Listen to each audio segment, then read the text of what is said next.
So the thing with Earth system tipping points is that when you get parts of the Earth system that we're forcing them with things like global warming or pollution, things like that, normally we expect them to change, kind of like the amount we push them, you get the similar level of response. But we know that for some of these systems, there are thresholds beyond which the change starts to become self-sustaining, it becomes detached to how much we're pushing them in the first place, and that means that they start shifting to a completely different state, even if we were to stop pushing them. So even if we were to stop emissions to the atmosphere, contributing to global warming, or even if we were to somewhat reverse global warming, those systems would keep on changing to a new state, and that's the key thing to remember.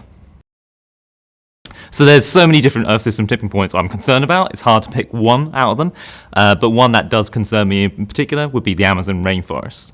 And the reason that is that it's under threat both from climate change, so it's getting warmer, it's getting drier, in particular during the dry season, but there's also deforestation and degradation of the forest there. So it's kind of facing these two threats at the same time, and that makes it a lot easier to tip from one of those things alone. And we can already see in some places that we have localized dieback occurring in some parts of the Amazon rainforest, and the risk is that that could start joining up and spreading to larger regions. So the Amazon is particularly urgent because we know that deforestation is approaching some of the levels that we are worried that it could start spreading out this dieback process. So it's been estimated a precautionary threshold of something like 20 to 25% deforestation in the Amazon could lead to this dieback tipping point. And we're currently around 17 or 18% level of deforestation there. So that's pretty close to that potential level which could lead to dieback. So losing large parts of the Amazon rainforest would have a huge amount of impacts of different types.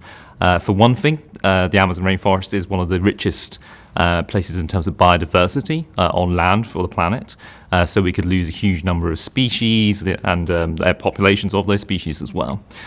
It would also be important in terms of regional climate across South America, because the Amazon rainforest helps to generate some of the moisture and rainfall that goes further south into the southern cone of South America.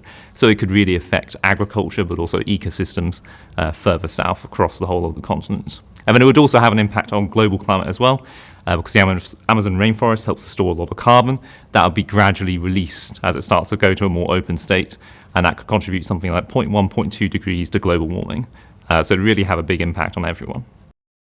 So the important thing for the Amazon in trying to stop some of this dieback process from happening is to try and restore some of the rainforests there. We've already seen that some areas have been deforested, but are kind of released. There's grazing stops on them. They can regrow secondary forest, and it's not as biodiverse as the original forest, but it still is pretty good. It still helps to restore some of those moisture recycling feedbacks that help provide rainfall to further and deeper into the forest. So even if we just take a step back, that can help regrow some of those forests. But also people there need to have a livelihood. They need to have jobs and have an income. So we can do things like sustainable bioeconomy. So they can do agroforestry, things like this, where they can generate an income, grow food, but they're still contributing to having a forest there, whilst also having a livelihood.